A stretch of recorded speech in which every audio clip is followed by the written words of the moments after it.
Hey friends! So I have some pretty exciting news. If you've noticed the poster in the back, it's pretty cute. CreateWorshipInspire.com now has a shop page. You can go over to that tab and fill out a pre-order to pre-order stickers, t-shirts, and posters. I am so super excited for all of this. Thank you so much for all of your love and support. And now we can talk about the secret to happiness. How are we supposed to feel happy when it feels like the world is falling apart? Today, we're going to be talking about the secrets of how to find joy and peace even when it feels like everything is unstable.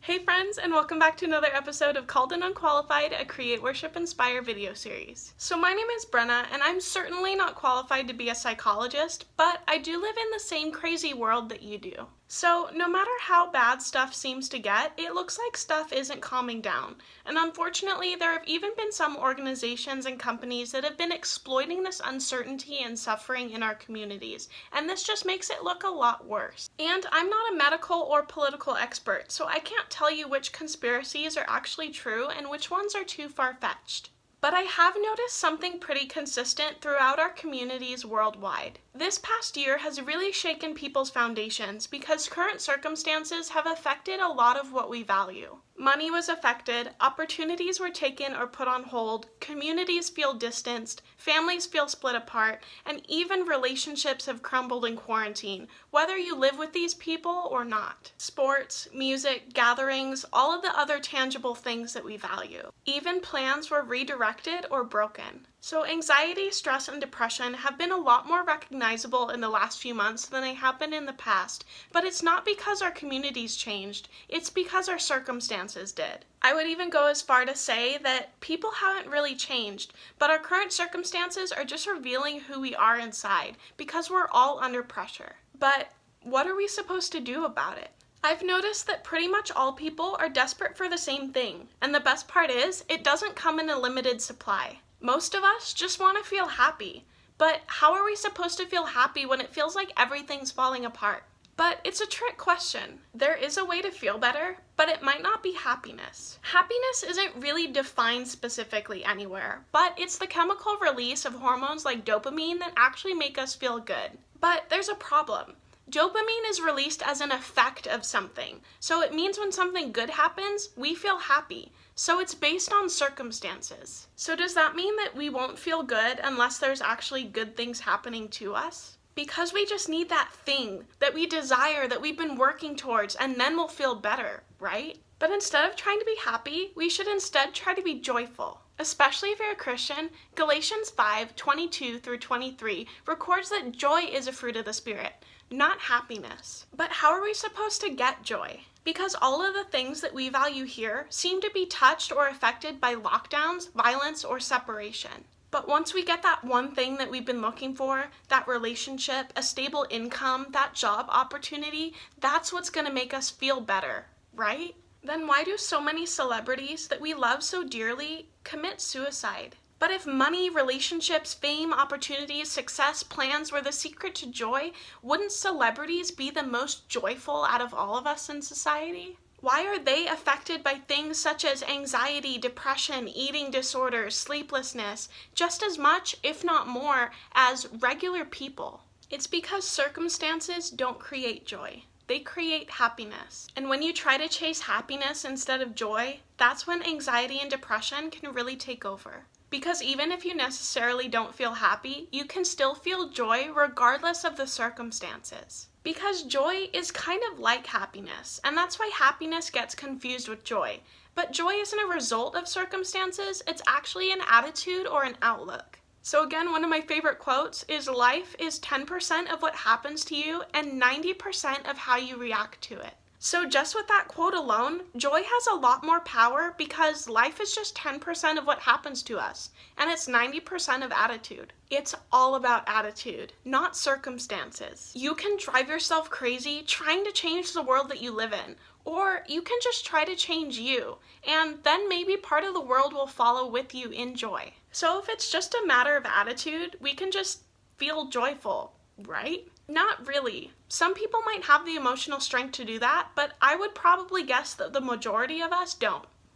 I certainly don't. Especially if you struggle with mental health, this isn't easy. You can't just snap your fingers and feel better. So especially for me, guys, I get that changing your attitude is difficult. It is way easier said than done. So I want to share with you some of the things that you can do right now to add joy to your life. So the first is to be grateful and thankful. Have you ever seen the game show The Price is Right? It is absolutely one of my favorite shows. They find the cutest people to bring on stage and they're just all so happy to be there. Some of these people win some really great things, but others end up not really winning that much, but they're just happy to be there. And while I'd like to believe that these are all genuine reactions of gratefulness, that they're just all really happy to be there on the set, I also wonder if it's because they know that they're being filmed on camera. Because wouldn't you kind of react differently if you knew you were being watched? But guess what? We're all being watched by our communities and how we react in gratitude. We really need to be grateful for all the opportunities and things that we're given, because they can actually turn out better than we expected, especially when it looks like something's being taken from you. For example, if there's someone playing on The Price is Right and they don't necessarily win that round to play for a small trip that's really cool, they're probably going to be a little disappointed. But let's say that next person during the next round finally gets on stage and they get to win a car. This wouldn't have happened if they made it on stage the first time. We don't know if the opportunities or things or relationships taken from us are actually not as good as the things that we're waiting for in our future. We just need to be content and grateful for the things that we have right now and not just waiting for the next best thing. I actually think that this is the most significant reason why celebrities or people in power are actually anxious and restless. It's just because they want more of what they already have.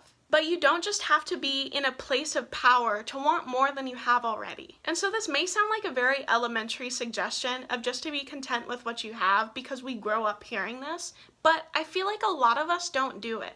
Because social media is such a thief of joy when it comes to looking at our own lives and comparing them to others. We have full access to see what we think we want, but everyone is just like us. So how are we supposed to be grateful instead of wanting more? Have you ever lived through a season of your life that you just desperately wanted to be over? I'd consider myself to be pretty young, but even I know that I have. One of my biggest regrets was not appreciating the good things in those seasons, but instead I wasted my time trying to wish away the undesirable circumstances. I'd consider my high school years to be pretty good, but I'll admit there were some classes and some classmates that I had that made me really excited to go to college. Now that I'm in college, I have a different set of challenges, and I don't have to retake those classes or see those classmates anymore. But do you know what I really miss? Coming home to all of my family at the end of the day, or knowing that they just lived in the neighborhood right next door. Or my dog that was one of my best friends. But now that I'm in college, some of my family moved, and that's fine. And my dog passed away about 1.5 years ago. Experiences like this helped me realize that even if there's things that I'm excited to be over, I don't want to regret not enjoying even the little things that I'm gonna miss one day. So for example, I'm kind of sick of being locked in the house, and I'm really ready to go out and see people and do stuff again, but I love waking up to my family every morning, and I know that this isn't gonna last forever. I would rather just enjoy some of the things that are existent right now, but it's still okay to admit some of the things that I'm excited to change. So many faiths from all over the world have recognized this importance of gratitude, even secularism. So I found a study, because I'm a huge nerd. The first study done in 2003 actually recorded that individuals that kept a physical list of things that they were grateful for each week had increased levels of happiness because they had more dopamine releases, and they also had increased health. Scientists have also found that individuals that express their gratitude towards others most frequently and consistently actually live longer, healthier lives. And there's so many verses, especially in the book of Psalms, that deal with giving gratitude back to God. And when things are repeated, it means it's pretty important. And maybe one of the most quoted verses in Christian communities deals with gratitude, but the small part that deals with being grateful is commonly overlooked. Philippians 4:6 says, "Do not be anxious about anything. In every situation, by prayer and petition with thanksgiving, present your requests to God." When we pray, we're supposed to tell God what we're grateful for first. So especially if you're praying to be released from anxiety, this is probably a really good practice, to first tell God what you're really grateful for. And I would say that that's the other really big thing, is getting to know God. And I don't know if you know God, but this all-powerful being that brought everything into existence simply by just speaking and with his breath wants to know you, because you are his most prized creation. But you first have to accept this love that's been extended to you. But how do you do that?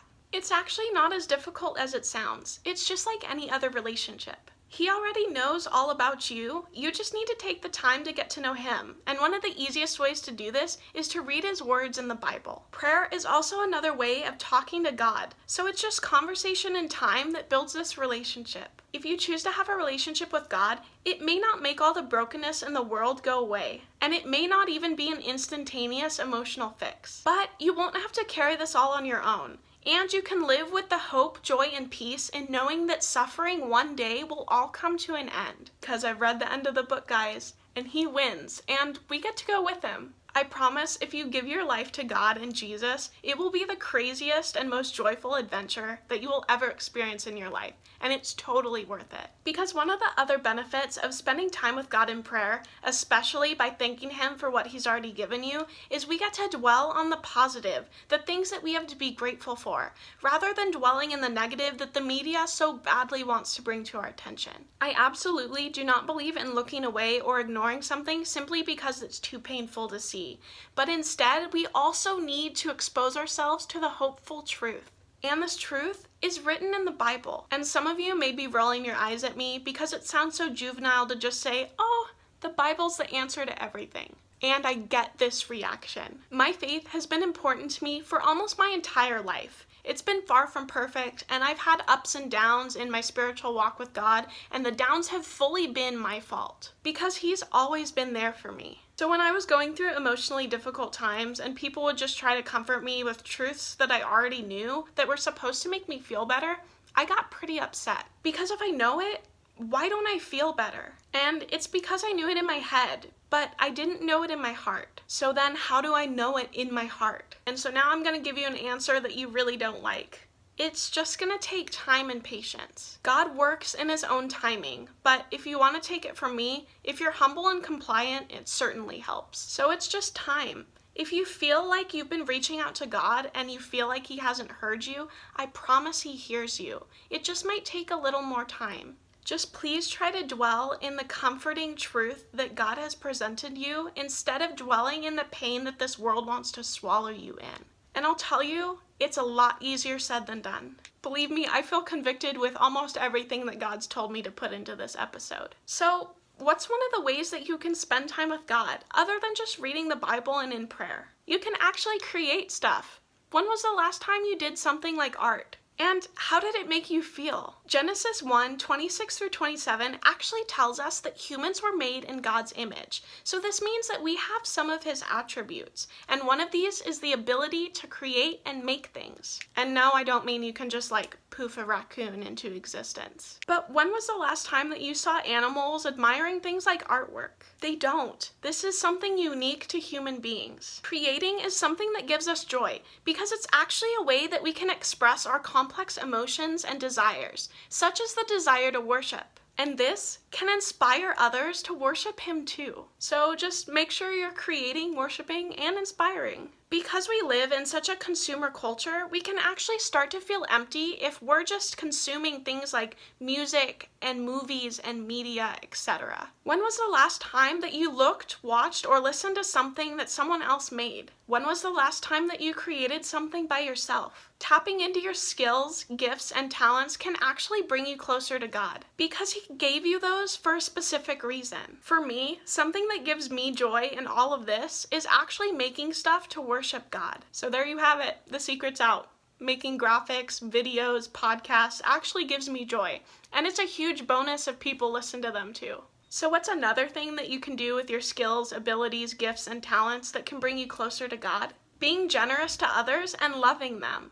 Maybe you're a musician. Maybe you're a good listener. Maybe you like to organize events. Maybe you have some extra income or time that you want to give to others. And giving to others goes along with gratitude, so this is actually going to increase our joy. Meeting the needs of others in our communities can actually help us identify what we have to be grateful for. And I'm not just talking about physical needs like food. You can give your time to hosting people in your space, even if it's virtually. That whole thing that we were taught when we were kids of to include that one lonely person that doesn't feel like they fit in, that's not just an elementary school thing. We don't really grow out of that. We're always called to love the outlier, because someday it might be you. You're designed to serve and love others. So especially if you've been focusing on yourself more than usual, this may be one of the reasons why you're not as joyful. Jesus said, "Whatever you do for the least of these, you do for me." So that means when we help meet each other's needs, we're actually serving God. So how do you feel better when it feels like the world is literally falling apart? Practice gratitude. Get to know God, create something to worship Him and inspire others, and serve people in your communities. Okay guys, thank you so much for watching. Just a reminder, you can find all of these episodes and podcast episodes on createworshipinspire.com. And you can even find the brand new link to our Patreon page. Comment down below with what you're most grateful for or your favorite quarantine activity. And you can even leave suggestions that you have for future videos. Be sure to like this video and subscribe if you haven't already, and share this with a friend that needs a little joy in their life. And if you'd like more CWI updates, please be sure to follow our Instagram, Facebook, and Twitter pages. See you next time! Okay, so I just want to remind you guys that this episode and this channel are sponsored by success@daytrading.com. Go check them out. Looking for a quick, flexible way to supplement or replace income? Even if you're just starting out or looking to improve your day trading skills, success@daytrading.com offers education, coaching, and software to help you reach your financial goals. No prior experience is required and no need to risk your own money. We'll train you to trade our money. Visit success@daytrading.com.